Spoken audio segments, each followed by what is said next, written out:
and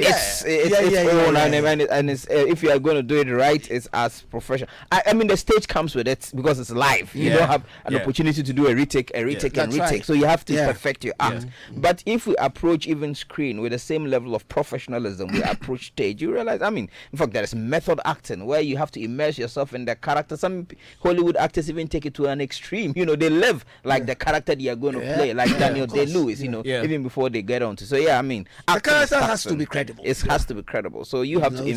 So if you do not have the structure that theater provides for you in acting, the question is, what is the structure that it provides for us, you know, for screen here? You know, is it that you just take your script and turn up? Because in theater you have rehearsals, you are meeting with your director, there's a process to bring out the character in you. You know, what about in acting? You know, what is the process? You know, pre-productions, you even rehearse the lines, how many times is there a structure, or it's just about appearing with your script and knowing your lines and the director directing you? So in theater, in fact, on the day of production, the director is not in charge. The director's job is over. Is the stage manager that takes. But for film, the director's job is, you know, is really on the day of the shoot. You know, it's on the shoot. And all of that. So the shoot and the editing. I have a beef with you. Oh, what did I do? No, you left here.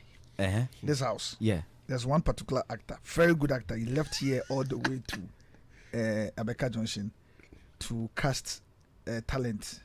Oh, who did I leave out? How you never saw that Philip is a very good who did he cast for Run for Your Wife? Philip. Philip, from the time he was young, he's been doing all those things. How do you find first? He's done it all. He's been doing what? Running from his wife. No, now he's not running away. We have a special. Let me chip in now before he's asked. we have a special script we are preparing for Philip. Yeah, we have a special. He's a very good actor. Yeah. Come here, but one. Yeah, Philip's script. Come here, but one. He's a good actor. Oh, you were asking who we casted? Another Smallbedu is playing and Run for Your Wife. Okay, yeah, I know, but isn't it a cameo? You mentioned it when he came. Is it a cameo? I thought it was a joke. I mean, but I saw the story. Is he holding a significant character? We should wait and see. We should wait and see. Wait and see. Relax. Is it factual? No, it's factual. What I can tell you for sure is that Another Smallbedu's role is what ignites the entire central conflict of the play. It is that significant. You understand? So I mean, so after Run for Your Wife, let's do another one with Philip. No, Philip's same thing. No, we are still writing the script. Come here, part 1 and 2. We are writing the script. We are not. Yes, but gentlemen, good afternoon and welcome. So, I mean, we've been following a lot of stories, and I've told this story a number of times where I was in a shop in England, Oxford Street, and I was shopping, and when I got to the tail, the gentleman was playing a song from his iPod, and it was Time Bomb. Samini's Time Bomb. Exactly. You know, Samini featured Wizkid. It is not Wizkid featuring Samini. It is Samini featuring Wizkid. When I finished, I asked the gentleman what song he was playing. He said, "Oh, it's a song from Nigeria." I said, "No, it's not a song from Nigeria. It's a song from Ghana." I said, No. It is Wizkid from Nigeria. And we know the story of Azonto, where out there a lot of people even believe it comes from Nigeria. Recently, I read somewhere somebody advocating that Reggie Rockstone's birthday be declared National Hip Life Day. And I thought it was a brilliant idea. What would it do? It would make somebody go and read about hip life. They would get to know the genesis, the history. The fact of the matter is that we do not document our stuff enough. Once upon a time, a certain Sadiq Abdullah Abu started a certain 3 Music Awards show. If we do not take care, 10 years from today, if Sadiq should stop it, there would be no records anywhere. We may not even have a catalog of Sadiq himself got a Bible that is showing who's winning what. If we picked up a phone, called Charterhouse today, is there a Bible that shows over the years how the show went, whoever performed, at which point, and all those things? So sometimes when you're watching the Grammys, and the Grammy goes to Daddy Bosco, this would be the 3rd Grammy Daddy Bosco has won. Daddy Bosco also won, blah, blah, blah. Yeah. There is information. But a lot of the time here, we do not catalog our stuff. No, once upon a time, I mean, this man here did work Bejeke. Where is it? Has something been written about it? Is it somewhere at the Ghana Library Board? Is it somewhere in some museum somewhere? Is it somewhere online at the Ministry of Tourism, Arts and Culture somewhere? So why do we not catalog our stuff? And at which point are we going to find it necessary, and how do we go about cataloging? Let me start with Daddy Bosco, because Daddy Bosco has been around for a while. I'll start with Daddy Bosco and Uncle Ken. Then the small boys will join later. Russ, so why don't we catalog our stuff? What really is the problem? That's a very good question. So, for instance, if you look at places like the US, the Library of Congress has assumed a certain role. You have institutes like Smithsonian who take it upon themselves. What I tell people is that our system is just evolving, and so what we will need is the right structures. Let me talk about the Creative Arts Agency. A lot of these things that we're talking about, yes, they've not been done in the past, but institutions that can step in and perform these functions include, for me, the Creative Arts Agency. If you look at the way it's going to be set up, and it's going to be like the agency that is catering for the entire creative arts space. Yeah. It would be within their remit to say, okay, in these performing arts, these are the kind of archives we will set up.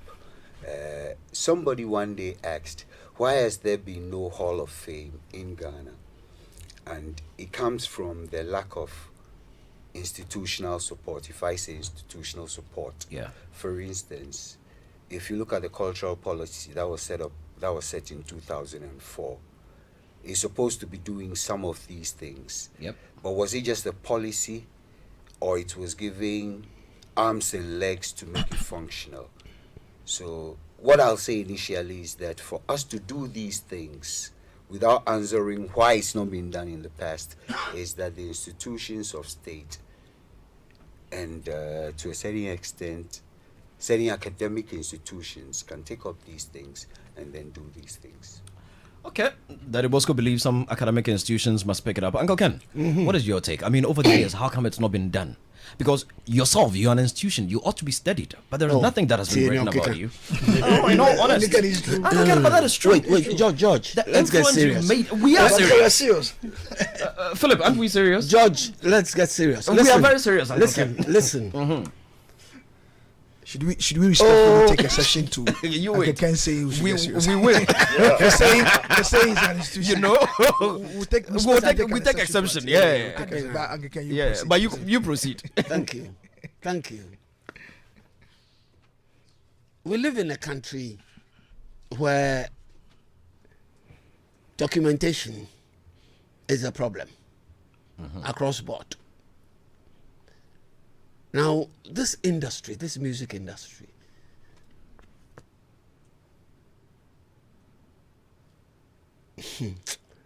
if you look at our industry as it is today, the people who are supposed to document things, who are they? Who are supposed to document the things? The musician himself? No, it's usually the organization, the journalists. They write the history of the journalists. Okay, a journalist can take it upon himself or herself to do that as their main job, but will she get help from the bodies concerned, like the musicians themselves or whoever is concerned? Everything we want to do in this country has to be from government. That's our problem. And Sadiq, you know, I always say this industry is private sector driven. It's not supposed to be government, subventions and that kind of thing. Because the minute you bring government in, you have a problem. How often will government subvention be able to come to you if that's what you depend on? But you look at a place like the UK. The music industry has over 20, 30 organizations. The producers themselves have organizations. Yes, the writers have organizations. The musicians themselves have organizations. The distributors have organizations. Every sector in the chain has an organization. And in the UK, for instance, all Liverpool have a museum, a music museum. Birmingham has, London has, depending on your locality, you can decide to go and have a look at things that have happened in the music industry by visiting the museum. In a museum. Yeah. That's close to you. Now, the discussion here has been, who is to have a museum? Is it the Musicians Union? Some people have said, in our case, it has to be the Musicians Union. And if you ask me, I would say I agree to that. I would agree to that because there's no other body that can seriously do the work other than the Musicians Union. Now, the Musicians Union have to look at distributors, have to deal with the musicians themselves. But then, how are the structures within these organizations that they have to deal with? Are the musicians united?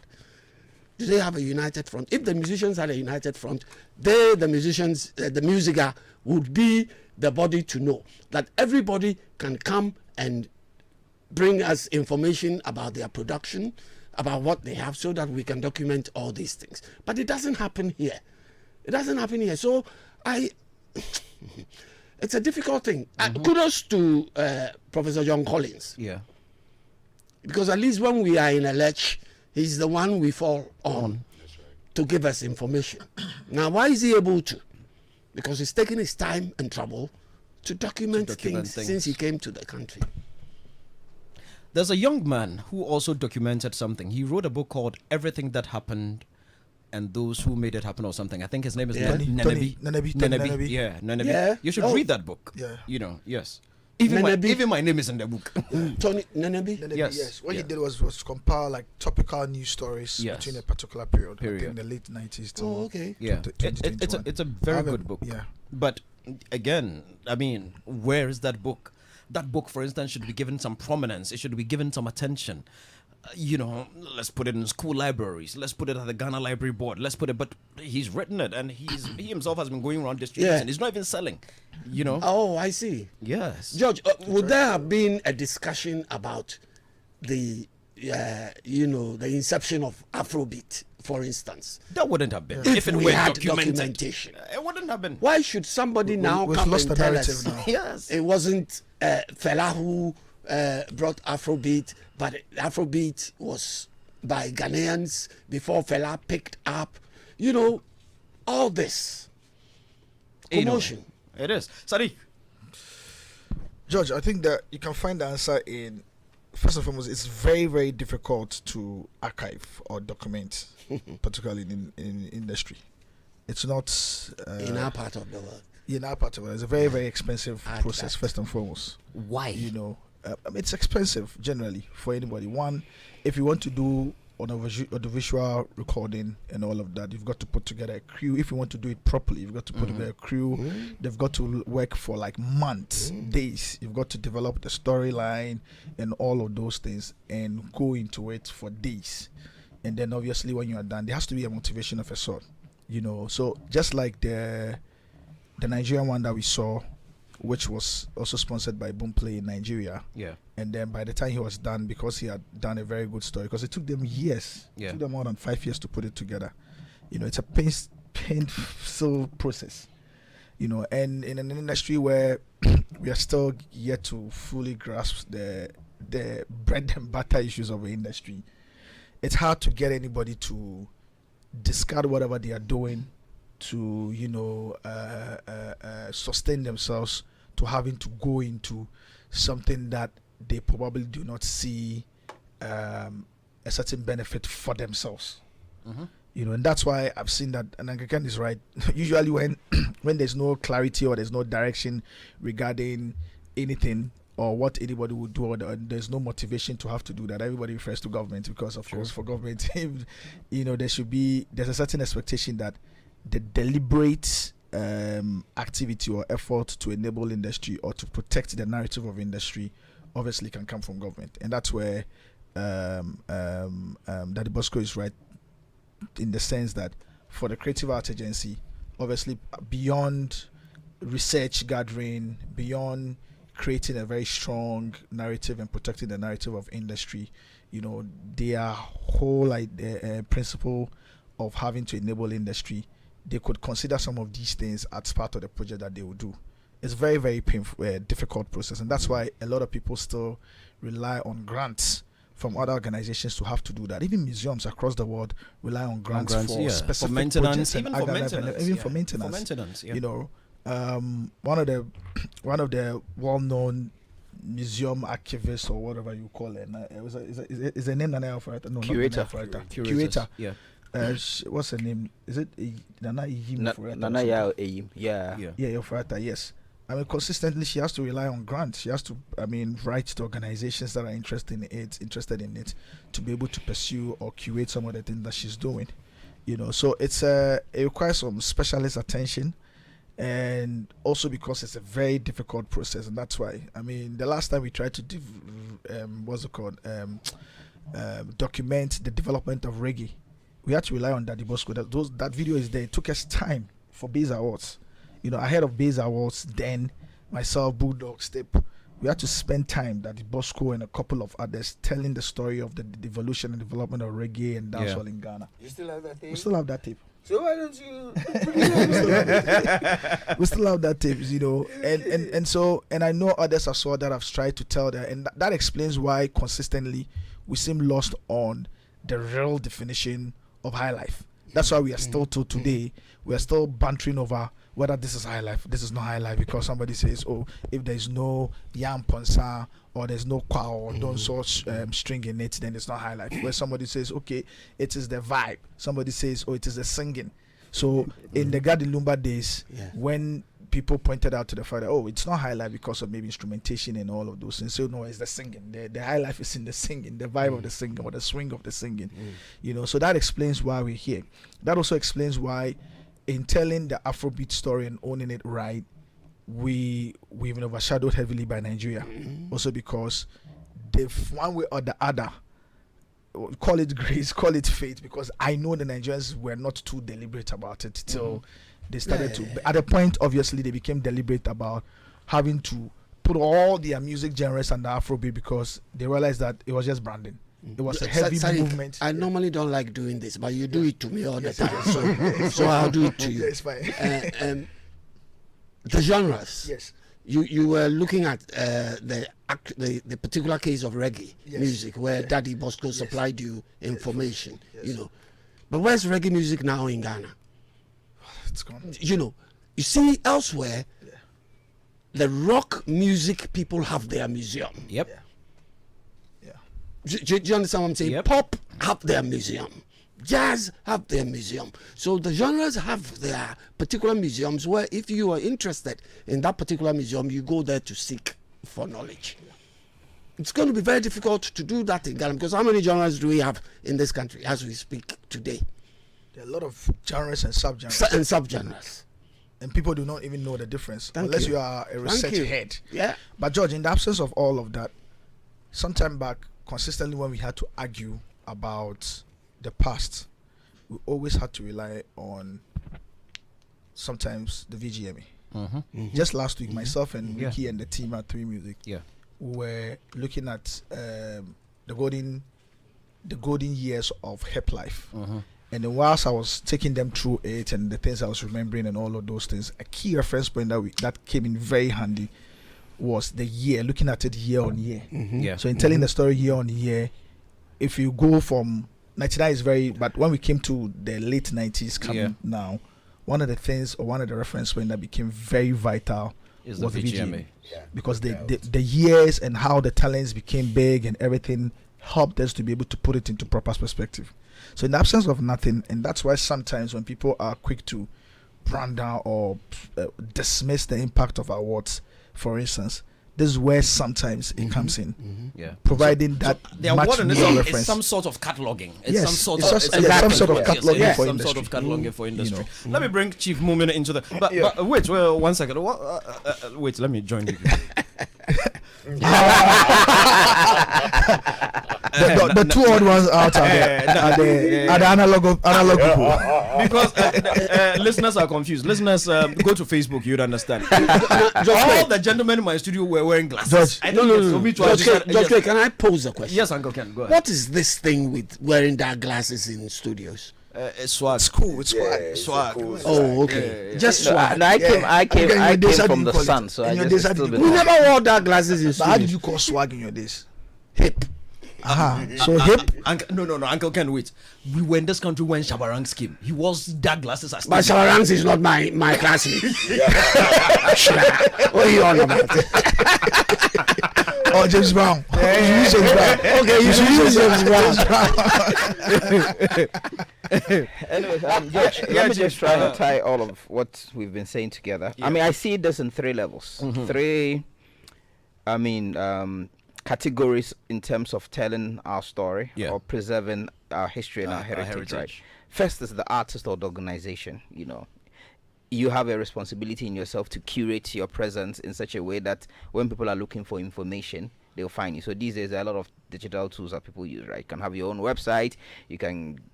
People can write about you on Wikipedia. So there's a lot of things that the artists can do in terms of putting their story out there. But that's the least in terms of what we have to do.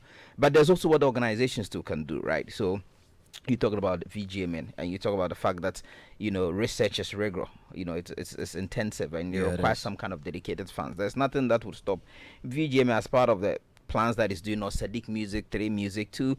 Even though resources are scarce, as part of the budget, and to just put a little bit of money to sponsor, some, research work somewhere by some academics or journalists in documentary a particular history. That's one strategy that we can easily use to get people to do the work. So there's that individual responsibility. There's also the work of the journalists. Journalists are storytellers and they are preservers of our history. Beyond just the ordinary everyday reportage, I realize that we don't really have a lot of entertainment journalists in our part of the world who do a lot of rigor and research about there's a lot of reports. We have reports, we have pundits, but we really have an entertainment journalists. I know we have art and entertainment, right? But how much? We've got a lot of them. Yes. What is the level of productivity? When was the last time I read a feature, an extensive research feature about any aspect of our entertainment industry? Maybe someone take theater, decides to go back into the past and do rigor.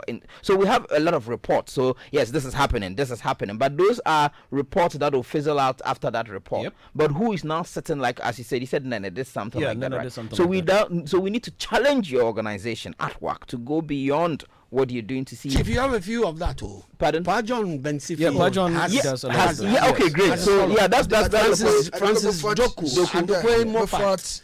They all have columns. Lately, yes. So but that's my point. We have a lot of information scattered, right? But how is that information organized? Because recently we were in a discussion with Doku, and someone, proposed that he should probably compile all his work, all his columns. So my point is that we are doing the daily report, we are doing the beat. Okay. But beyond the beat, we now need to either start compiling, because at the end of the day, it's about compilation. Start compiling the work or doing extensive features. Someone like Francis Doku is busy, he's heading a big media organization. But at a point in time, we can push him to say, reflect over the past couple of, not to cut you. In fact, now you have and give it to give it to graphic communications. Yeah. Every publication and graphic publication, graphic is archived. Yes. When you go, there's every version when you go into their life. Even if you want to pull from 1957, that's fine. Any story in Showbiz, graphic, whatever, they do archived. Yeah. Okay, great. Unless one wants to call Francis. Yes. Yeah. So my point is that there's more that journalists can do, beyond, and we should probably get to the point where our journalists now take, after decades of practice, they can now sit together and make sense out of all that they have seen and write a book. And then there is what I actually consider the most important, because that is their job, is academia. Academia is responsible to study the society and make sense of that society, to make sense of trends and analyze. And for example, John Collins, high lifetime, documented our history, but John Collins shouldn't be the only seminal work of our culture or our music industry, right? There's also this bit about, over the years, people not seeing probably our art and entertainment as worthy enough subjects. I remember one guy did his sometime years ago. It was all over the news that on social media that he was a Harvard student who did his thesis on rap music like this. And people are like, will a Ghanaian university, for example, even be open to a student, doing, like an extensive research work, because and it's like there's this criticism of always regurgitating, knowledge systems. If you try to do something different, the lecturers may not embrace. But I know that these days and age, with a lot of exposure, there are lecturers who are now open to see more interesting things. So how are we also using academia? There are thousands of students who are doing their research work across multiple, from the arts, to communications, to language. So all of these areas, they are areas that fall under our industry, under arts and culture, that we can encourage students, because research, as you said, is extensive, and a student to spend a lot of time doing a whole master's thesis, we can begin to influence, or suggest that, can you do a master's thesis on the evolution, for example, of just Afrobeats, where the person now has to look at existing literature, look at news articles and all of that. It makes sense, because what is now missing is how we piece together our stories from different backgrounds, from academia, from media, from whatever, from documentaries, and pull together a comprehensive, a coherent narrative that can stand the test of time and be known as a seminal work. So if as a whole country we're thinking of our documenting our music, and with apart from High Lifetime, what are the other options? From the top of my head, I may not be able to mention three. I think of High Lifetime. So it's not that they are not there. It's not that people are not doing the work. But how then now do we begin to to bring everything together in authoritative publications? And this is where academia can play a vital role. And how can we get academia to play a vital role? That is where industry practitioners begin to. So there's always this idea of how academia is bridged. There's a gap between academia and industry. How does because out there industry actually sponsors a lot of research. Exactly. Sometimes research that will couch in their favor. Maybe this drink comes out, they say that it causes this health problems, and they'll go and sponsor some research, and it will come and debunk that theory. There is a nexus between academia and industry that's important, right? So how do we in the industry then begin to also have conversations with academia to let them begin to take a more intellectual look at our industry and create? And how do organizations that already have some power begin to funnel a bit of research grants? So if you're saying we are partnering with University of Ghana, University of Cape or whatever, we want to at least dedicate some small research grants for some of their lecturers to lead, because there are all of these foreign agencies sponsoring a lot of research grants into so many other things, right? So we need to put our food where our mouth is. Uncle Ken, which one is it? That one. We need to put the food. I'm hearing you. Let me go to that Bosco, but we'll go to the phone line shortly. We'll have a conversation with Hama. I'm on the line. Okay, let me go to the phone line and pick Hama's thoughts on this one. When we come back, Daddy Bosco, when I come, could it also be a problem of, there's also been the argument that we are people who probably don't even like celebrating our heroes, and by refusing to celebrate our heroes, it's gone into other aspects of our, of our lifestyle. So we just brush everything to the side. Sadiq goes to win some international award. Nobody even wants to talk about. After all, Sadiq, yeah, it's okay. Chief Mumin does work by Jackie. He's about to do Man Sambusa. Yes, Chief Mumin. It says, please collected his money. We haven't announced anything yet. Devil is a liar. It was me. I had the announcement at the conference center. No, but he didn't mention what I was coming to do. Okay. Let's go to the phone lines. Hello. You want to let the cat out of the bag? Yeah, the last two is on the phone lines. Hello, Hama. Yeah, man. How are you doing, boss? I did for you. Nice. So I trust you've been following the conversation. Somehow, some way. I did it at the time the girl did it. Oh, okay. I have an idea of what you're talking about. Yes, basically we're looking at how come a lot of our history gets lost, especially in the creative space. A lot of things happen. Look, somebody like Hama of the last two productions. Hama was very, very instrumental in the growth of Ghanaian music and the change in our rhythm. When Ghana started navigating the waters of hip-hop, one of the main brains in that space was Hama of the last two productions. But I'm sure if I walk to the School of Performing Arts or the Ghana Library Board or anywhere, I will not find any facts to that effect, Hama. Do you see that as a problem? I feel you. I think that the musical approach is limited because musical, in some ways, feel obligated to members. And they don't think that they're obligated to do anything for anyone else. Because they feed on membership fees. So if you're not paying, if you're not part of them, they don't see why they should waste time on you. So the musical part, I don't agree with. However, in America, this RIAA, the Recording Industry Association of America, has been there since 1958, and they've been given sales awards. If we want neutral records, such a body, Tree Music, VGMA, and all, they give awards to people who visibly have done well.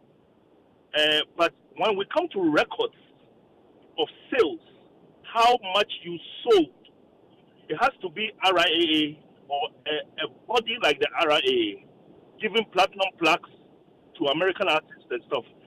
They have access to sales. You can't dodge them. You can't come and tell anybody that you sold 300,000 when in fact you sold 2,000. And so, as we are talking about people keeping records of what artists visibly, what artists did, because maybe you did you go free talk say, oh, Hammer was very big during 2000 to 2008 or 2010.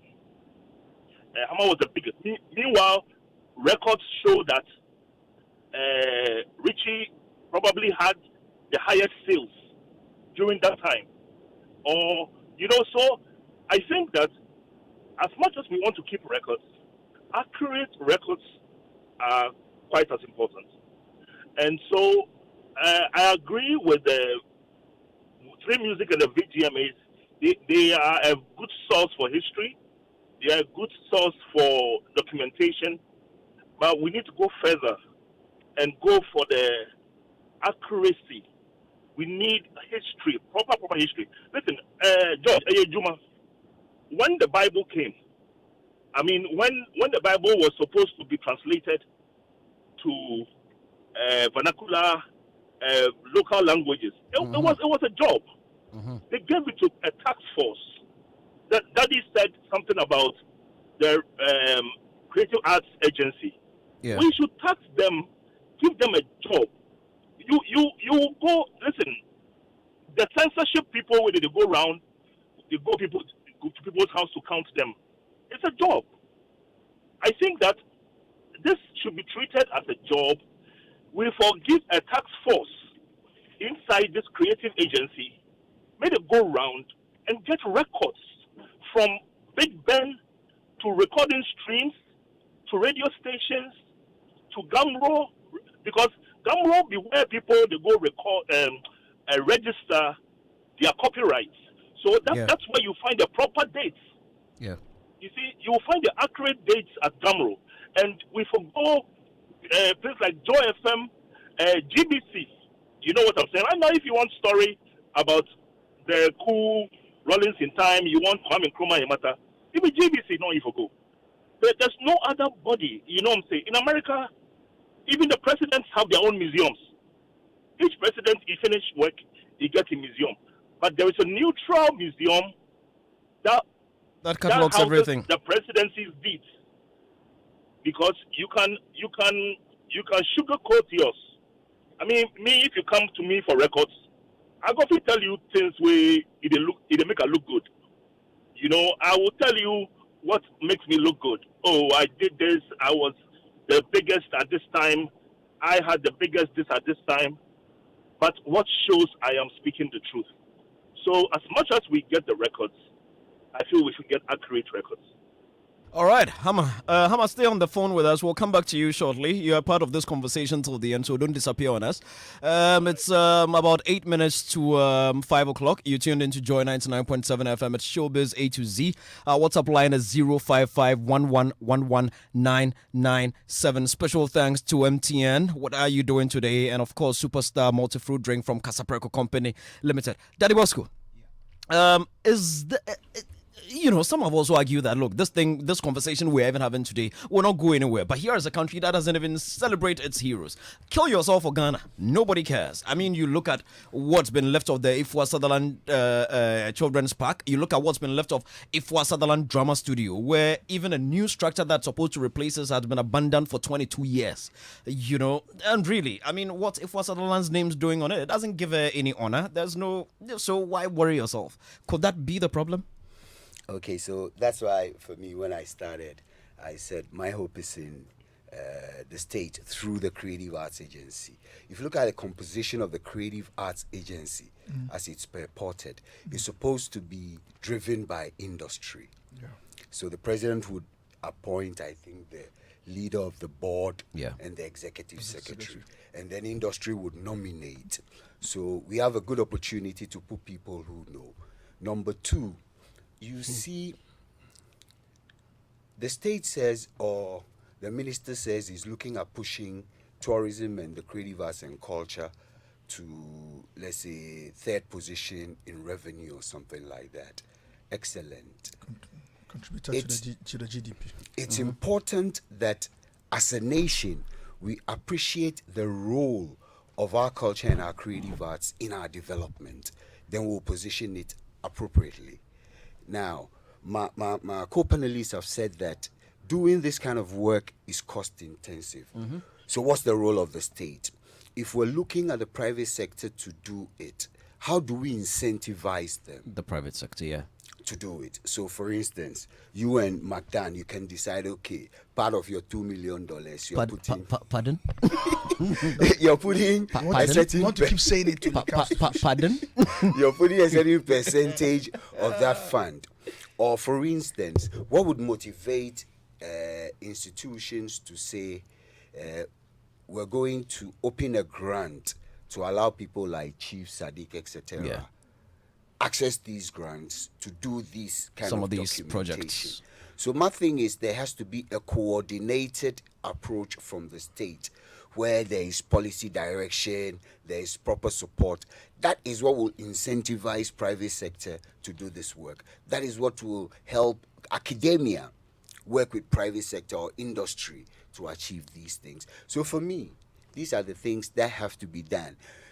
We can talk a bit about the past, what hasn't been done. But I'm looking at what can be done going forward. The way forward. When Mumen spoke, he spoke about digital tools that are available.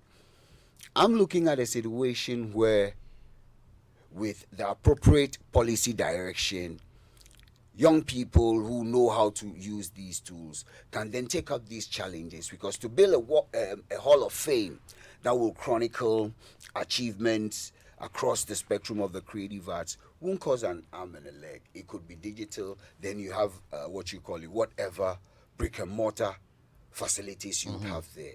So these things can be done. Look, over the next 2-3 years, with the right support, I mean, Sadiq Music, if somebody calls Sadiq and says, look, these are the incentives in place. If you get an investor, this portion of the funds would be tax-free, etc., etc.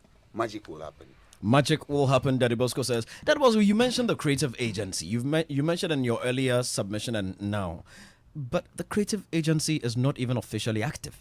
No. Good. So why I keep harping on this is, you see, there's that's true, isn't it? I'm coming. Oh, it's true. It's not officially. Yeah. So why I keep harping on this is there's the need for players like y'all, who are playing active and have a voice, to keep calling for it, because the last work we did on it was the draft legislative. Yeah. No, it's been passed. Work has been done on the legislative instrument. It's for the ministry to push it to cabinet, get it to parliament, and then it's working. So if things are done well, first quarter next year, that agency should be fully functional. And I'm looking at some of the killers here but working in the agency space. Yeah. But even with the passage, even before the LI, there's still an opportunity for them to, by now, start work. But from what we're hearing, from conversations with Glean, part of the reasons why they've not been operational in the ways we expect them to be is also because of funding. Yes, I mean, that one we all know. The Deputy Minister made that clear when he came here the last time we had a conversation. And he did say that, look, funding is a challenge. And yes, in all fairness, once you put it, you make it operational, you've got to staff it. You need to get them vehicles, you need to get them tools, you need to get them salary. And government is already stretched and all that. It was unfortunate. They can start from somewhere. Yes, I mean, for me, in all honesty, yeah, but it is what it is. Because let's be frank, even in the corporate world, when companies are struck by financial crisis, which budgets do they cut first? Let's be frank. But you see, it's about time we changed that conversation. In other I markets, agree. the conversation has been changing. Yes. There's actually a research document on why you need to maintain a strong brand, or what you need to amplify marketing even when you're going down. Yeah, there's But a lot of George, my issue is, where do we start from now? yes. Good question. That was actually going to be my next question for everybody in this. Because yeah. the point is, the only person we can rely on to give us some information from the 50s to the 80s or whatever is John Collins. John Collins. And then Hammer made a very important point. If we are to consult people in the industry who were, prominent in their spheres back in the day, they might give you subjective Right? information. And so Hammer stressed on Hammer was information being credible. Credible and objective. Yeah. Now, how sure are we that we're going to get that from those people? Because people might want to speak in their favor. So we can follow the basic journalism tenets where, for instance, you do not speak to only one person. Exactly. Oh yeah, can you speak to different people. So you that's speak fine. to this person, Yeah. he says this. When you meet the other person, particularly if the person is a main Player. And so then who protagonist, decides who's telling the truth? you leave it to the judgment of the public. No, No, you can't. That's going to Sadiq, be you tricky. can't. And I'll give you an example. Yes, you can't. For instance, when we pick the Hip Life story, Yeah. Panji has a different conversation. Yeah. Rockstone has a different Yeah. conversation. But George, let me bring you But something. when you Oh, let speak me to finish. people like Abi, Ibrahim Mohenejan, and Mike Cook, Yeah. their stories sort of align with Reggie Rockstone's story a bit more. So that way, you could be getting some truth. Yes, And but that's what but George, research actually yes, does. yeah, but Yes, do you know what? exactly. Do you know what it did? Do you remember that pundit show? That pundit show, yeah. That's kind of brought finality to the matter. one way or Exactly. the other. Because Okay. what did George do? Yeah. Previously, the narrative was led by Panji, who had Panji, come on yeah. pundit to Okay. make that assertion. That Then the Rockstone next did not minute- start Hip Life. Yes, the next minute, I mean, big ups to Reggie Rockstone because he's Yeah. always been fighting for Yeah. the narrative to be right. Yeah. You had Reggie Rockstone on. We had Panji there. on. You Mike had Cook was on, there, you had Abraham was there. John on. Yeah. So different perspectives. Eventually, there was no direct judgment from you or everybody. No. Everybody gave their perspectives, and the general public did see that, okay, 3 out of the 4 people that were on the show, their views and narrative were aligned. Yeah. And so they took it. Then everybody was like, okay, yeah, well, So let's we take believe this. these 3. Yeah. Yeah. You know, Okay. but all of them came and gave their subject. Yeah. But it was a different perspective that you showed to us. Yeah. That helped Okay. us. Now, my second point, Daddy Bosco made reference to the creative arts agency, and the representation on the board. Yeah. Like a guy is going. And I'm sitting here and I'm saying, what? The representation on the board. All those people have fighting. issues. I got fighting. Wait. There's a board for creative agency? There No, will the be. creative arts agency that There by will But law, there is no board at the moment. No, there There's is no no board. board at the Uh-huh, moment. okay. but so if I there's got supposed to confused. be, But like he was saying, there's supposed to be a board. Yes. And like Daddy Bosco says, he is hoping that by early next year, that will be put into place if the rest of the industry people Yes. advocate for it. Yeah. Okay. But my issue is those reps, what information do they have? No, but you see, Daddy Bosco also did add but that again, he would no, love to okay, see the some rep- of the people rep- here. The rep may not necessarily that role. be They the w- elected head. It Exactly. could be the, Yes, I'm what's it saying, called? I'm saying Executive or administrative the appointed. various organizations represented on the board. Do they have a database of history? Well, there might be institutional knowledge. No. So I Or don't think that- institutional knowledge to again, bring onto the again, board? I don't think that he's referring necessarily to them per se, but in terms of the deliberate effort to writing the narrative and protecting the narrative of industry can be led by what's it called? The agency. The agency. Of course, I mean when they lead it, they will deem fit how they want to do it and everything. But he's also saying that if you have the board and the operational, and which is will have the different reps, whoever it may be, maybe they may help them in deciding that this is something that is important. Eventually, the executions of it will be different.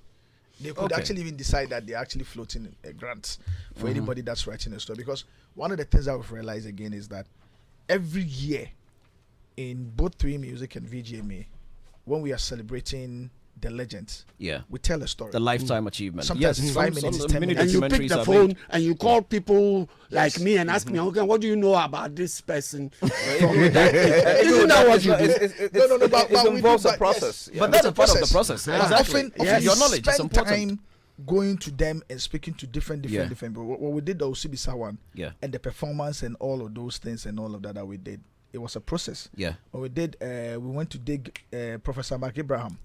I know VGMA did one on Namanwa. Oh, VGMA has done plenty. They've done a lot. There was one that we did on Gamanwa. a lot of them. A lot. I mean, there's that, but obviously the motivation is to put it as content as part of the experience. Obviously, most of them could be developed. It's a first. It could be developed further, but it comes back to motivations. What would be somebody's motivation to produce a thesis or research document? For people pursuing their doctorate, of course, the motivation is to become, it's first and foremost research into a particular matter they're interested in, and become an authority. They become an authority, and they gain that certification as doctors, either for the social validation or eventually they want to use it to assess other opportunities. So there's a motivation there, But for industry, for all of us and everything, even if I want to, as Sadiq, that maybe I'm interested in trying to put together the narrative of industry, right, and all of those things. In the company or the organization that I'm working, I've got to make a business case for it to my board. Obviously. Because then it will mean that you are telling the board to give me the rights. Teasing out the relevance of 3 Music. Exactly. Give me, so there's a PR, aspect to it. Yeah, but I've got to prove. I've got to give them. I've got to go and defend it. Yeah. Because you've got to put resources and individuals. And all that. So it's not exactly an objective quest to document but that's why I said history. that in an industry where you are still yet to fully grasp the bread and butter, quote unquote, issues of industry, there'll be little motivation for anybody to sidestep whatever they are doing, which is sustaining them, to wanting to write to catalog the history of the industry. History of industry. Be that is me, the best some of them can decide to do is shine the light in their corner in terms of how they go about doing it. So if we decide that the silver lining of purpose of the celebration legends in 3 Music Awards is to tell the story of industry, that's what you're going to do. A point to celebrate them. Well, maybe that's it. So hold on before you come in. There's an interesting message here from Mr. Kofi Chikata. Kofi Chikata always listens to us with the World Bank. The World Bank. World Bank, yes. Says good discussion as always. Thank you. Private bodies can, but a good government should have a reservoir of all content from government and citizens and treat them like gold. They are part of our total stock of knowledge, and knowledge is money. Where are our folklores kept? In the minds of people, only being transmitted from mouth to mouth? Nations Archives should have a stock. GBC should, and Information Services Department should. But even films and photos from government sources are not properly kept.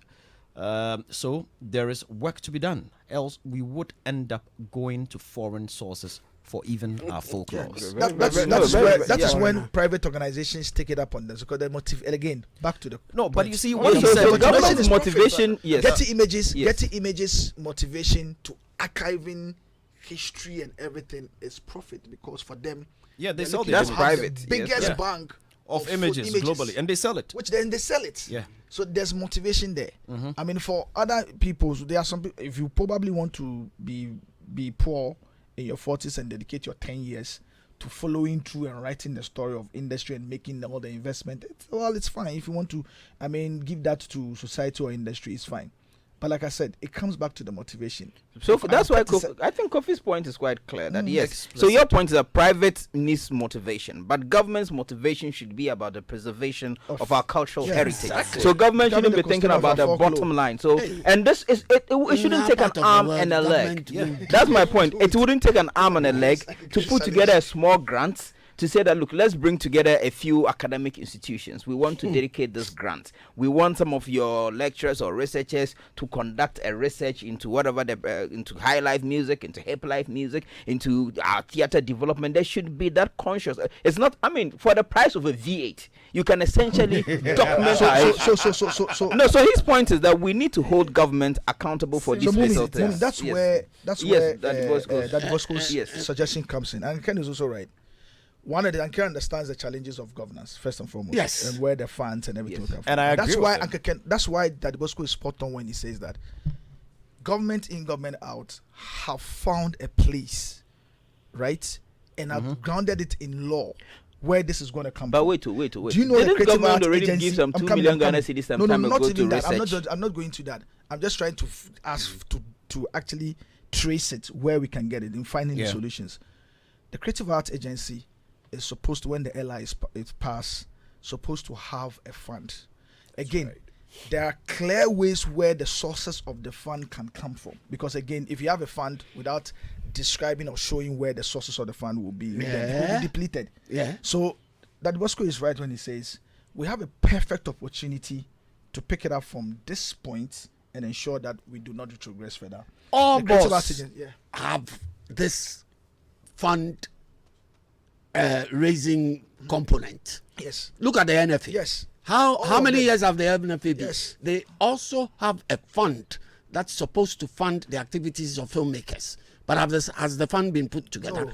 And in that law, the Act 935. The Act 935, it also dictates where the funds are supposed to come from. Yes. But who initiates that? I think for them, they are waiting for the critical LI to be passed to enable that. If you tell me part of the funding has to come from industry players, the industry players have to sit together and know that we have to contribute. Yes. But how do you get them to do that? No, particularly when they know that they don't have enough funds to even give some away. Again, I'm coming. Part of it, some of these payments are statutory payments. You know, it's legislative. With statutory, again, there's something, whether you have it or not, it's like e-levy. Whether you have it or not, once it's been passed and you will engage in mobile money, you will pay. It's statutory payments. I'm coming. But there was a will. Constantly relax, I'm coming. There was a will for COVID levy, all those levies and everything. Once there was that political will to ensure that it happens, whether you have it or not, as industry, you're paying. Now, Creative Arts Agency, do you know, George, as a business operating in the sector, you, Image Bureau operating in the sector, all of us, ordinarily by now, 3 million, that's what I mentioned. By now, part of all the statutory payments we are making to state agencies, one part of it is to go to the Creative Arts Agency and register as an organization operating within the sector. How can this be when the organization is not operational? And that's the bottom line of the point. And that is why I'm quiet looking at everybody, because I think the best message we got so far was the one Mr. Kofi Chikata sent. Because really, if you ask me, and you all gave examples from across the world. Uncle Ken, you mentioned you go to the UK. Look, even in a small country like Feltham, privately driven. Uncle Ken, no. Uncle Ken, mostly, not all of them. Not all of them. Not all of them. Uncle Ken, I lived in Feltham for a while. There's the Feltham Community Library, for instance. Okay. It is not private driven. Thank you. You understand? But that's the barrow. That's the barrow. I'm coming. Good. The barrows also have their museums. That's the barrow. These are not privately driven. Of course, they are the private barrow. ones. So if that's what you're talking about, I agree. Yes, the and so they have those. Because in our case, where are ours? Look. Let me give you this intervention. Yes. If you want to trust our narrative and folklore and everything to private organizations, be ready. Be ready for the private objectives, because you will come and complain. Look, recently we were complaining about, like Hammer rightly said, is it Versace or one Italian brand that had appropriated a Ghanaian folklore? It could be any of our I think there was a conversation. And there was a whole conversation regarding whether there's any reparations or royalties coming to the country. You know, and then there was another part that says, oh, even in Ivory Coast, they also have ABC. That was another challenge when Marvel's released that movie. Yes, What's it? The Black Panther? Yes. The use of Kente in Black Panther and all that. It became an issue. Look at what Benin sought to do. Yeah. The moment they realized that the story of the Dahomey warriors were going to be, you know, documented and commercialized. Documented and everything, they sought to put together a long-term plan, for instance, to tap into it. Yeah. We saw the unveiling of the museum, the monument. The monument. So even if you are not giving them royalties and everything, you tell the story. Let it go to the world and everything.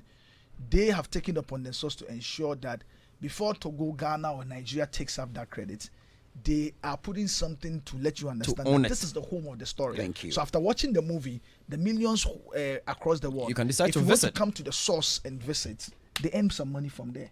So this is again a perfect example of a state that have taken up on themselves to ensure that they tap into some of them. Like I said, for us, George, the bottom line of this, and I'm sure the silver line of purpose for this conversation should be, how do we move from the creative arts agency, the execution of it, or its operationalization provides us a perfect restart opportunity to ensuring that we can begin to tell the stories of the creative economy right, and then ensure that there's a long-term plan to how we can protect it and benefit from it. George, I think that this is all about the awareness and the consciousness.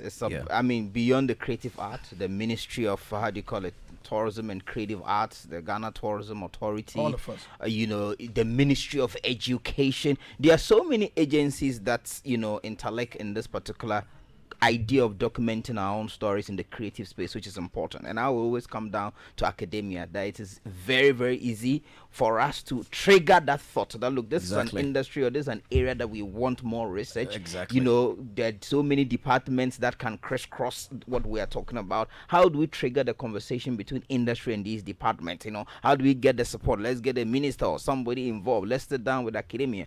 Even beyond PhD, where they do extensive, I mean, they are ordinary master students. Maybe some people have even done research that we don't know, because the bulk of the research that we do in this country ends up in the shelf, and nobody knows, you know, about that information that has been, you know, curated or put together. So even probably we may be surprised that when we engage industry about, you know, information about our own, you know, academia about the information our own industry, one lecturer may remember, oh, I supervised this thesis, I supervised this dissertation about this, you know, and that can begin opening up avenues, because it's also one thing to do the work, it is another thing for people to know about the existence of that work. So Professor John Collins has in a way engaged in some extensive, you know, even maybe not as much extensive, but some publicity of his work. I remember I've heard him on City FM a couple of times, you know, being interviewed, and a number of TV stations, radio stations. Nana Red Damwa was involved with his recent publication, updated version of his book. He put it out on social media. So there's also another thing,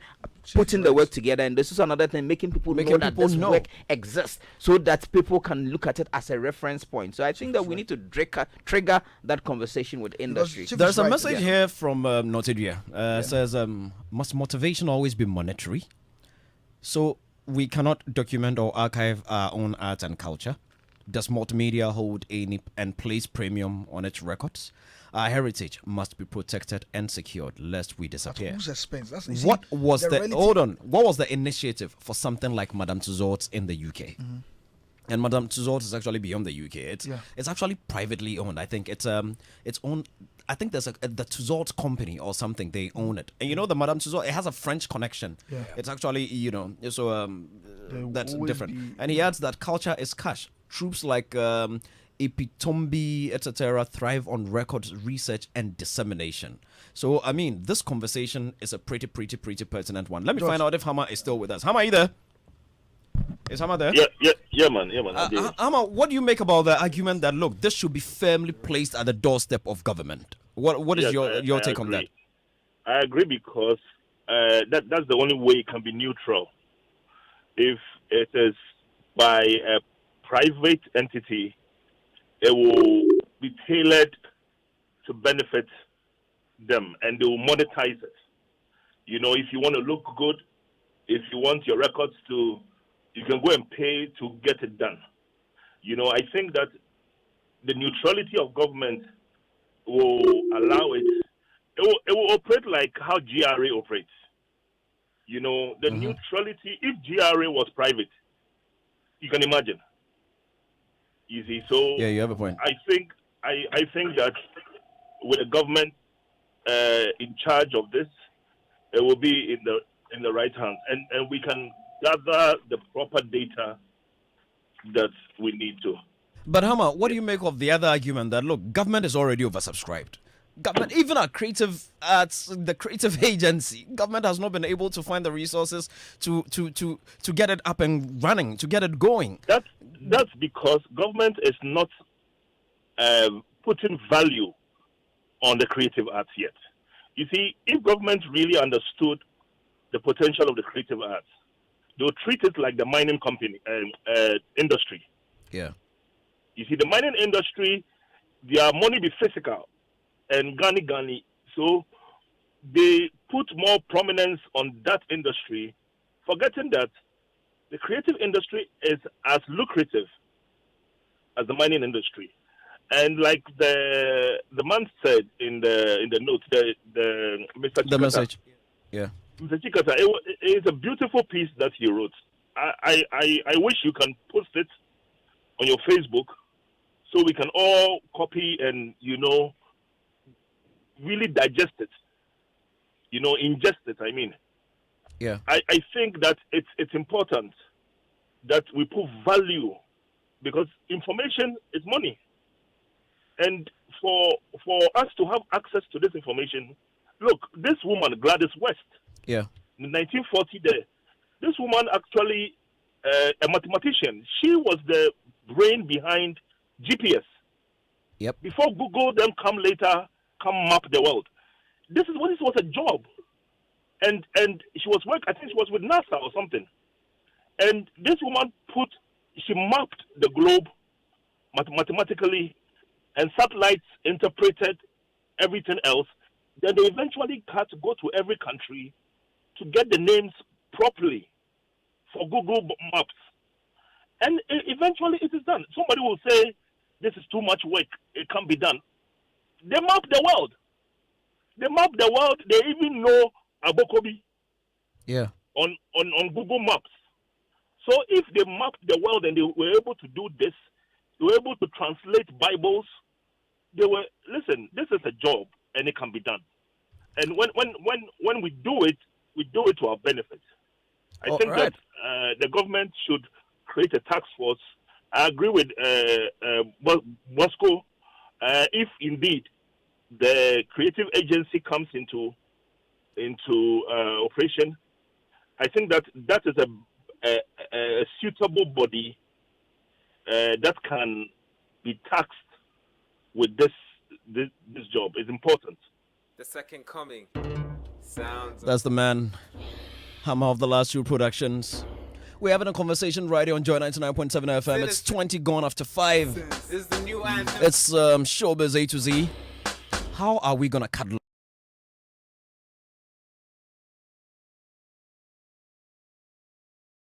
Haven't really cataloged them enough. Tonight we're asking, what's the way forward? Official war song. People hear that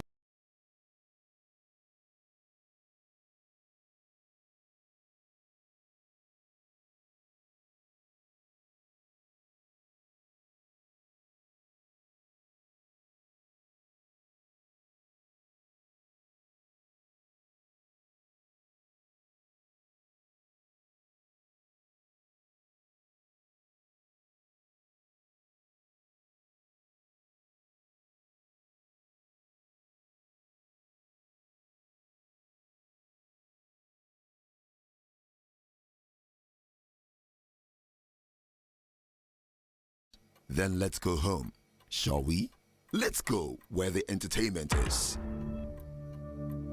where the passion is,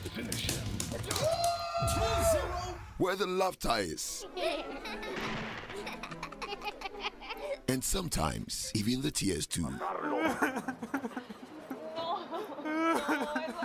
Let's go where we feel safe enough to share our opinions. And send tweets. Where we do that embarrassing little dance to our favorite song. Let's go home where the love, the care, and the joy live. There's There's no place like home. Connect your home to super fast internet with affordable data bundles from MTN Home. Visit broadband.mtn.com.gh or your My MTN app to sign up today. MTN. Jeanette Services presents the 2022 edition of Women in Worship, themed The Holy Spirit Experience. Come Sunday, September 25th, all roads lead to Royal House Chapel International, Kaneshi Roundabout for a Holy Spirit encounter. Gates open at 4 p.m. sharp to lead us to the throne room of worship. All the way from Jamaica, Chevelle Franklin, from Nigeria, Judy K, from Congo, Deborah Lukal, and from Ghana, PSA Esther, Jude Lamote, Obapa Christie, and Celestine Donkor. Tickets are selling at 70 Ghana Cedis single, 120 double, and 150 VIP. Visit Airport Shell, Bachana Total, Community 11, 1 and 2 Shell, Royal House Chapel, or log on to www.egotickets.com or dial *737*606# or download My GH Pay. Sign up, select Pay Merchants, and search for Women in Worship. For ticket reservation, kindly call 024-8810-396. Let everything that has breath praise the Lord. It's Bernard Amankwa's celebration of His Grace concert, the 15th edition, dubbed Restoration, featuring Pastor Helen Yosin, Perez Music, Empress Gifty, Roderick Ajekum, the man Bernard Amankwa, and the Presence Band on Sunday, the 25th of September 2022 at the National Theatre. Time 6 p.m. Rate 50 Ghana Cedis single, 80 Ghana Cedis double, and 100 Ghana Cedis VIP. Grab your tickets at TV3, Joy FM, and National Theatre, or call 0554 074 766. That is 0554 074 766. Sponsors: InnoLink, Innovate, New Professionals, Media Partners: Adum TV, Joy FM, Adum FM, Joy Prime, Hit FM, Asempa FM, Daily Guide, and Solid Multimedia. Remember, it's happening on Sunday, the 25th of September 2022. Come with your family and friends, and you will be blessed. The 7th EMY Africa Awards. Nominees for Man of the Year Music: Kitty, Kofi Kinata, King Promise, and Joe Metal. To vote for your favorite nominee, visit www.emyafrica.com and follow the prompt. Or like the nominees post on the EMY Africa Instagram page. Or text EMY plus the name of your preferred nominee and category to short code 1393. Voting ends on the 22nd of September 2022.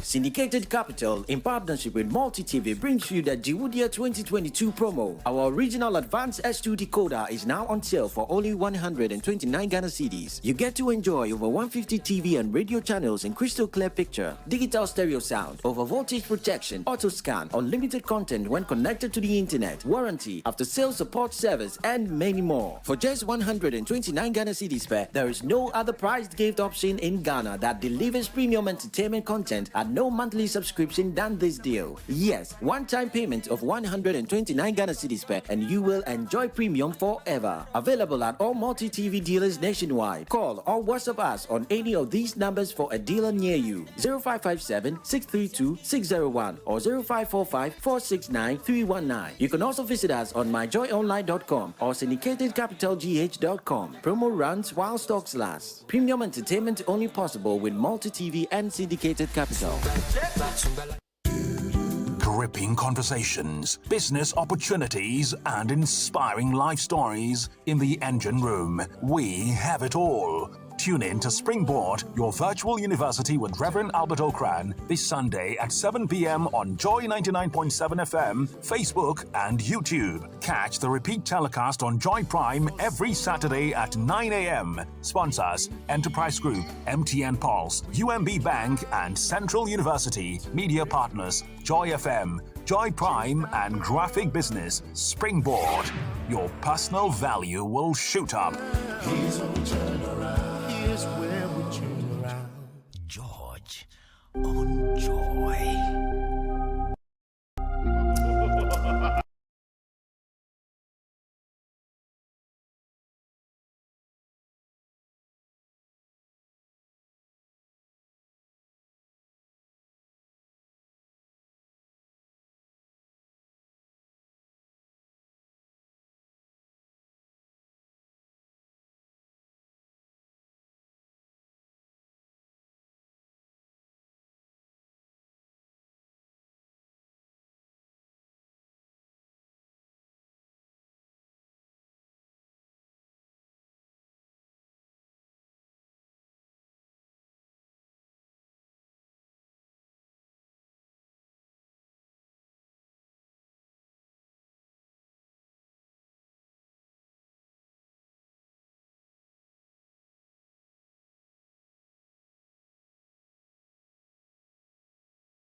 Sak is also about to release one. Yes, I've seen it. Yeah, he's about to release a Jams album. Jams album. That'll be his 10th album. I can imagine. 8th album.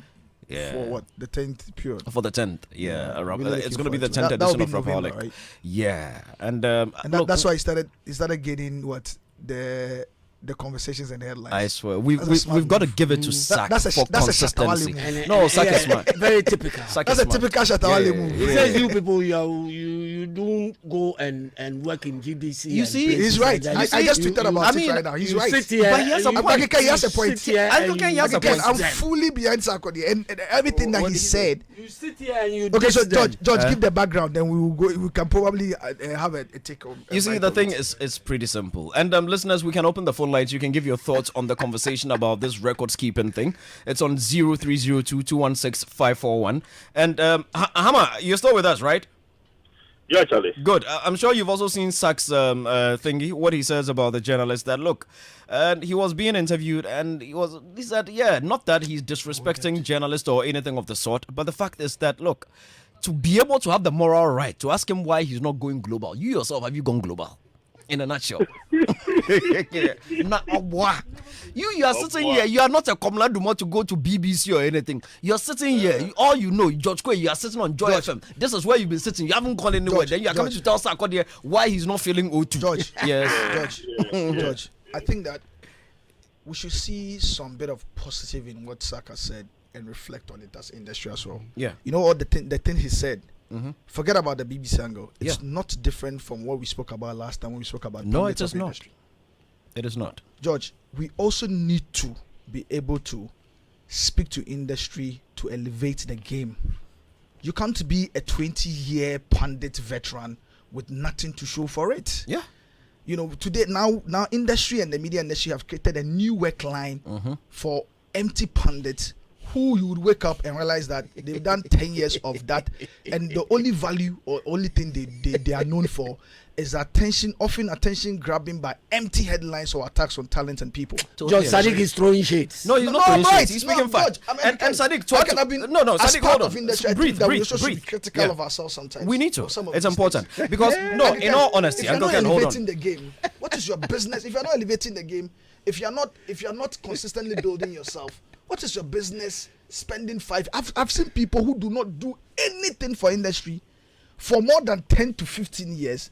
They become known as pundits. What is that? Is that also a new title? Isn't punditry supposed to be on the basis of exceptional experience and deep insights or knowledge? Yes, deep insight is very important. But you see, so that's the crux of Sarkodie's matter. And you see, for me, it goes beyond the pundit. It also goes to producers. I would commend Philip and team at Multimedia for moving us out of studio from time to time. Independence Day, we picked the last 2 years. We picked it live from Cape Coast Castle. This year, we picked it live from Kumasi Cultural Center. If there's going to be a Grammy Awards, take us to Grammys. Let us come live from there. You understand? And the sports team actually do well. The sports team, you find them following, international sports program, live broadcast. And by that, do the same for Showbiz. By that, I'm sure when you say that, everybody will come and tell you, the challenges and everything. What Sarkodie is probably trying to let you understand is that he wants you to put yourself in their shoes. They have challenges too. You probably appreciate, and then maybe sometimes when you want to go on that swinging attack at them, you probably measured. I mean, if Sarkodie can feel the O2, wouldn't he go and run tomorrow and go and do it? Feel it. It's that easy to do, So it's not like the desire is not there, right? For those that didn't hear Sak, take a listen. Hama, he's your boy. I'm coming to you right after this, so stay with us. It's easy for somebody to sit on radio and talk Shatawale no do this, Sarkodie no do this. I'm not saying we don't have. We the artists, we have things we could do still, because every time there's like a step.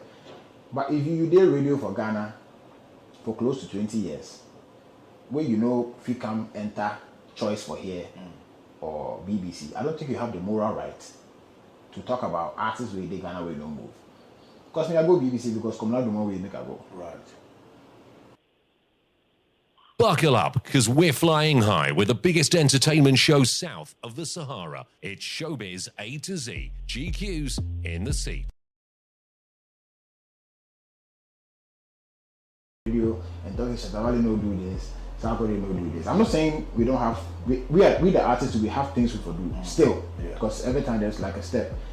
But if you did radio for Ghana for close to 20 years, where if you come enter Choice for here or BBC, I don't think you have the moral right to talk about artists where they Ghana will no move. Because me I go BBC because Komla do more way make I go. Right. Well, fortunately for me, I haven't been on radio for 20 years. But George, you see, for instance, I'm not thinking that. Sadi, hold on. Let me go to Hammer first. Hammer, your boy is throwing serious shade too. What are you saying? He has a good point. I mean, this is for those who give unnecessary pressure to our artists. You know, there are people who encourage our artists, like Sadiq. Sadiq has been behind the scenes. Sadiq, most people don't know Sadiq well. Sadiq has been pushing for the betterment of artists without unnecessary critique. You can push artists without always making them feel down. You see, and he's done it by example. So if you're a journalist and you feel really, say, boys, we local champions, you have to involve yourself in their horizon broadening. You want me to broaden their horizon? Then make it just like an investigative, like a journalist will hold the mantle to expose corruption. You make it your duty to make sure our artists get to the world. You can do it. I mean, somebody just made it his solemn duty to tell the Afrobeat story. He didn't wait for like Davido. He didn't wait for Burna Boy to come and say anything. He took it upon himself. He went to the world and he told a story. You see what I'm saying? So this artist pressure, you there here, you be local champion. Listen, it's getting like tiring. If you want motivate them by pushing them to add your prowess, add your gifts that you have to make sure the artists are getting there. And me, when I was in Vogue around 2000 going, you know what, when I took it for myself, I sat down and I said, why is hip life all chi? I actually went looking for a Ghana rapper. Because I told myself that this country, we get many languages. Why would they one place? You know, even Chicago was rapping chi. He was so much afraid. He was caught up in the stigma that if you don't do chi, you will sell. To the extent that an hour man was rapping chi. So I took it upon myself to look for a Ghana rapper. Then after that, I got bored and I went looking for Adam. So I think that don't just say it. Why don't we have Q rappers, Ghana rappers? Why don't we have era rappers? You need to make a move. Go looking for. Start doing something. Push our boys. It's all part of the job. All right. That's Hammer there. Let me come to the studios. But Uncle Ken, I mean, in line with this, sorry, you were saying, Chief. Why don't you have Nzima? How do we say good morning? Is it the one they say? Ebiamo. Which one is something Samana? That's Dangbe. Which one is something Samana? Ebiamo means that's Dangbe. So I wanted to go like Onge. Onge Samia. That's Dangbe. Is Onge Samia not? It's Gadangbe. It's Gadangbe. Yeah. So we need to diversify our rap language as well. Ebiamo Batnas you. No. That one is showcase George. Adult education in Zima or something. That's what they used to say. Ebiamo Batnas you. Look, Uncle Ken, hold on. Let me. I mean, look, Sak may have a point, but let me flip it a bit. What do you say about those who argue that, look, he compared oranges to apples because the two spaces cannot be the same? Because even when you travel outside, there are journalists there who are stuck there. We don't hear their names there, but over there they are big. However, the smallest musicians that emanate from the night before are bigger than those journalists over there. So journalism and music and spaces you can compare. The fact that I'm a journalist and I sit behind a microphone for all my life does not mean I cannot critique you or I cannot ask why. I'm probably asking why, because the space you are in, you're supposed to be there. My space does not necessarily mean I should be there. And the journalists who critique him the most are local journalists. Okay, and so they're not looking to get anywhere. You cannot say even journalists, just say pundits. No, that's a fact. Exactly. The irony of it. Hold on. Hama wants to make a call. Yes, Hama. George, if I may, if you're saying that a journalist is supposed to be in that country, what are you not? I mean, an artist is supposed to also be in the country, and that you're a Ghanaian artist. You know what I'm saying? So if a journalist is supposed to be confined in his country, the artist too can make an argument that George, he's a Ghanaian artist and he has no obligation or no to leave the country and go anywhere, and it still makes sense. No, Hama, you didn't get me. My argument is this: the journalism trade, the journalism job, or the work that you do as a journalist, it is not that kind of job that you need necessarily to hold on. Let me land. Hold on 1 sec. That you necessarily need to take over the world. Your knowledge, you understand? You can still stay in your space with a lot of knowledge to be able to make an impact. You understand? But the point I'm making is, a musician. We all say music is an international language. No.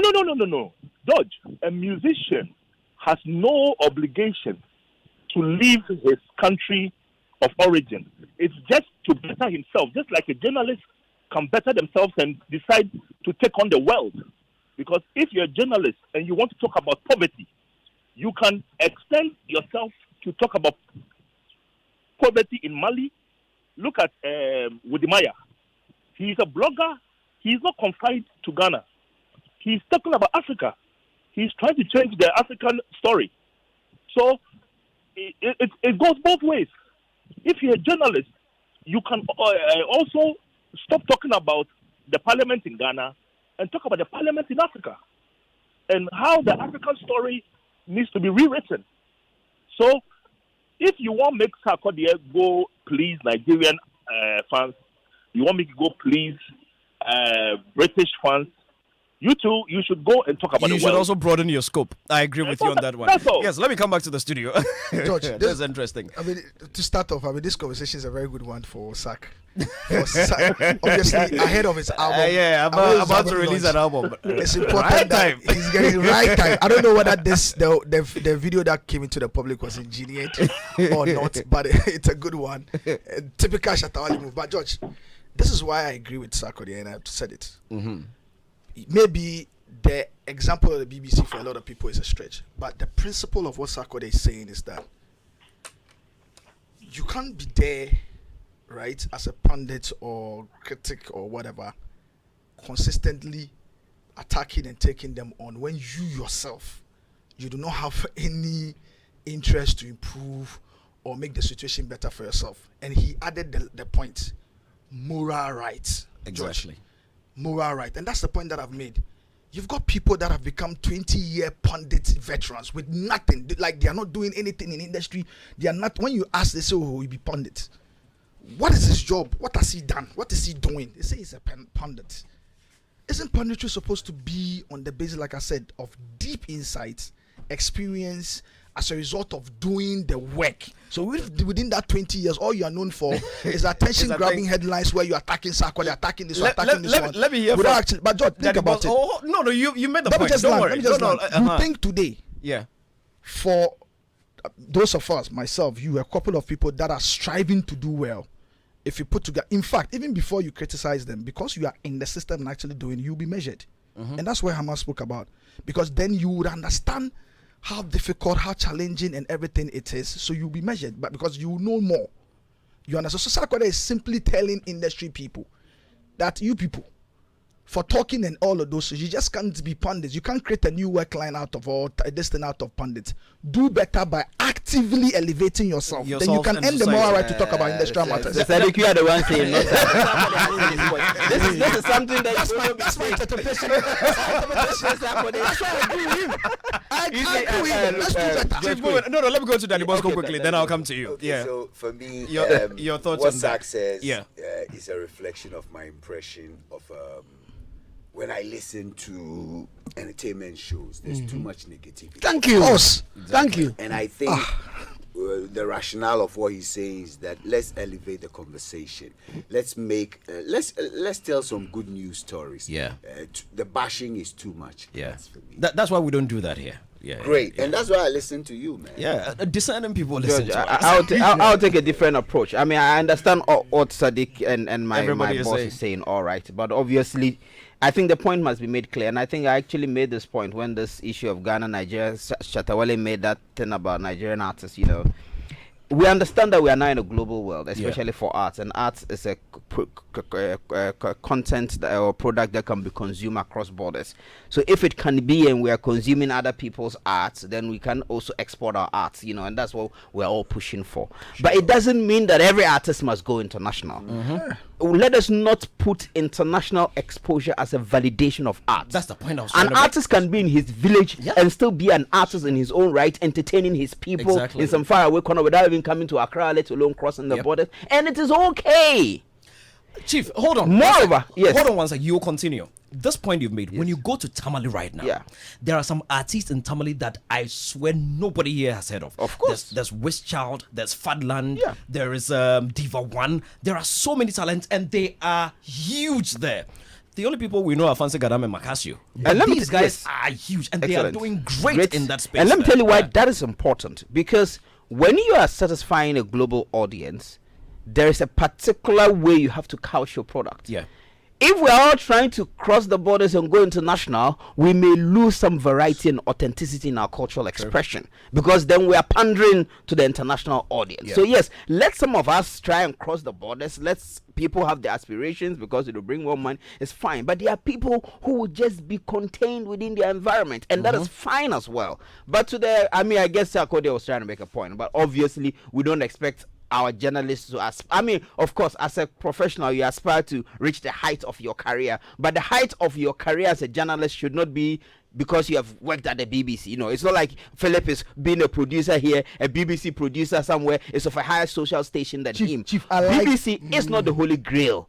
You know, CNN is not the holy grail. Multimedia is a reputable, respectable, career enhancing and fulfilling institution in and of itself. So yes, you can be a journalist and you are not crossing the borders. It doesn't mean you can criticize an artist whose perspective. If you see an artist who is trying to cross the border, and expose his art, and he's not succeeding. I'm not saying Sarkodie is not succeeding. I'm just making a point. And he's not succeeding. It doesn't mean that you the journalist who is a local champion, cannot criticize him for trying to cross the border. Is not crossing. Okay. Sadiq, we are done on this one. This one is over. We will never finish. We are done on this one. We are done. Uncle Ken, in 48 hours, we've lost a queen and we have a king, and everything is being a queen and we have a king. No, you and who? We are part of the Commonwealth. Aren't we part of the Commonwealth? No, but there's the Queen Elizabeth. It's not my queen. Are we not part of the Commonwealth? No, but it doesn't mean she's a reigning monarch over me. The Queen of the Commonwealth has died. Yes. Please, yes. My king or my chief is in Upper West Region. Chief. I don't even know his name. The statement George Quaye just made. Yes. Would you challenge it? Yes, I challenge it. Unequivocally. Oh, which one do you challenge? That we have lost. No, you corrected it. I said the Queen of the Commonwealth. No, she's not the Queen of the Commonwealth. The Commonwealth is not a monarchy. It's the Queen of England. The Commonwealth is, a head of the Commonwealth. If you say, head maybe, but she's not my royal. Let's make that clear. So maybe the United Kingdom has lost its queen and has got a new king.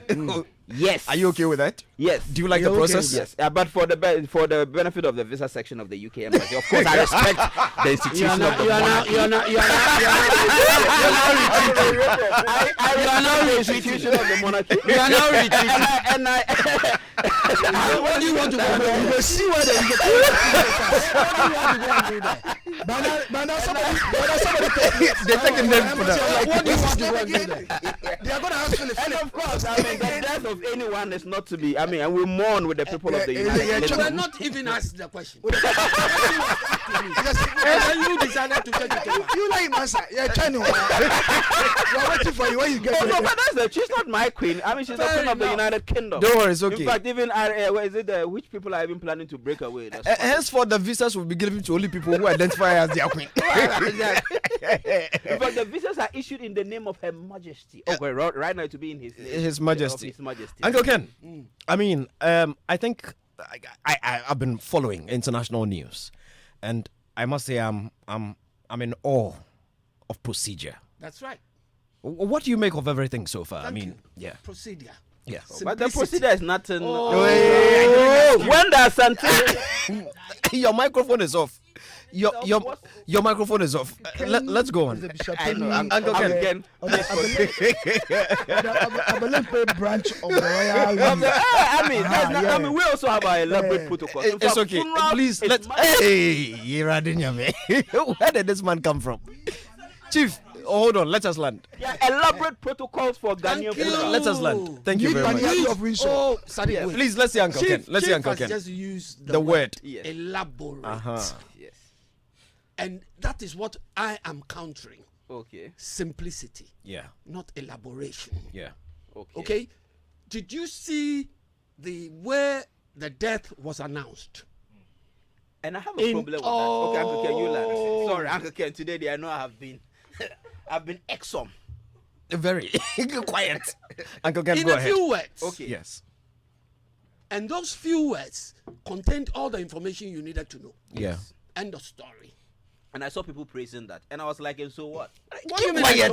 Yeah, let the man finish. Yeah, they choose that brevity that the Queen has said, blah blah blah. But we have our own elaborate ways of what is superior to that brevity to our elaborate way of announcement. So I don't think that they expressing in a few lines the death of the Queen is inherently better than we say, I said so? penny of this, of that, of that.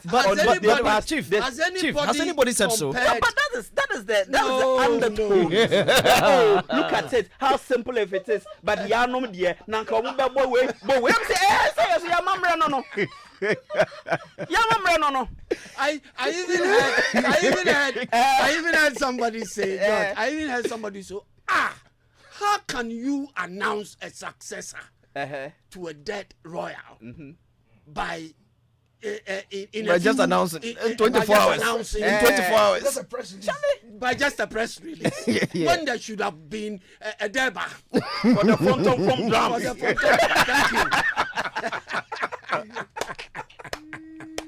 No, Jack. I hate brevity.